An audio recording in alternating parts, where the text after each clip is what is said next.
Everyone, and thank you for coming.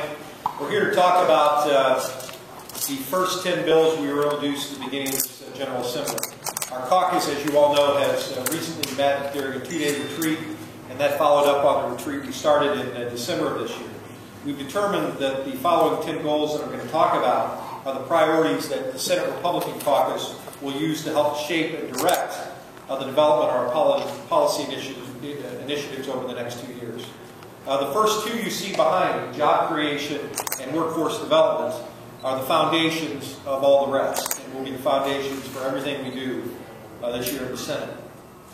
Republicans believe that good jobs are essential to family stability and economic growth. That's why we are committed to providing job creators with the necessary tools they need to sustain their workforce. Ohio currently has 77 existing workforce programs spread out across the state in 13 different agencies. We need to streamline those services so our workers get the appropriate training to stay current with evolving skills and technology. Ohio Senate Republicans are working on making major reforms that will better connect job creators and workers with quality employment resources, from job searching and interviewing advice to career counseling and training programs. In order for Ohio to become the state we hope and all imagine it will be, we need to stay focused on these fundamentals. We won't be able to accomplish all we want for Ohio if there aren't any jobs, or if there are jobs that our people aren't skilled for. These are the top two issues, and you'll see that reflected in the bills we're introducing today and throughout the spring as the legislature, particularly the Senate, debates the governor's budget. The remaining priorities are a healthy economy. Ohio companies export more goods and services globally than 41 other states, and our economic engine provides hundreds of thousands of jobs for Ohio residents. Senate Republicans are working every day to create public policy that will keep our economy strong, from investing in quality schools to maintaining a modern highway infrastructure. Fourth, balancing the budget. Ohio has been through some rough waters in the last few years, and the budget 2 years ago gave us an opportunity to right the ship of state. We worked with Governor Kasich and our colleagues in the House to pass a conservative, responsible budget that eliminated a projected $8 billion budget shortfall, all without raising taxes. Now we are working to adopt a new 2-year budget using these same conservative principles and sound fiscal management. Fifth, reforming taxes. We believe that lower taxes are fundamental to job growth and economic development here in Ohio. We are working with the governor on a bold, comprehensive tax reform package to lower the burden on families and small businesses. Number 6, managing health care. Medicaid makes up the largest government program in the state budget. We must create a more efficient system of managing this federally mandated bureaucracy. We are working to fight Medicaid fraud, to encourage quality care, and creating systems to modernize the Medicaid management process. Number 7, strengthening Ohio schools.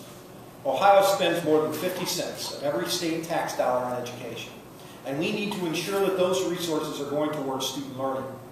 We are working on a series of reforms that will focus on achievement and accountability.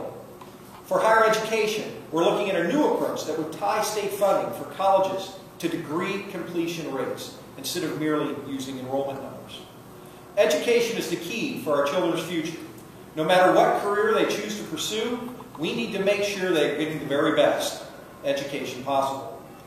No matter where they live in Ohio, no matter how much money they have, no matter who their parents are, every Ohioan deserves opportunity for a quality education.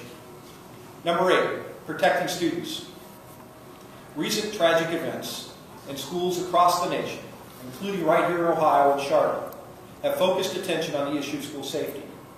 Our kids need supportive, comfortable environments to learn to reach their full potential. We have created a special legislative task force to investigate school safety and crisis response plans statewide. The first meeting of that group will take place right here in the State House tonight, and will focus on the issue of mental health and ways we can better understand how to address this problem, and maybe give us some ideas how to take preventive measures to curb school violence. Our 9th priority is streamlining government. Government should work harder and smarter, and essentially do more with less. We are going to streamline the state's regulatory process and help identify waste, fraud, and abuse in government. We believe that the public's tax dollars should be wisely spent or not spent at all. Finally, our 10th priority is improving elections.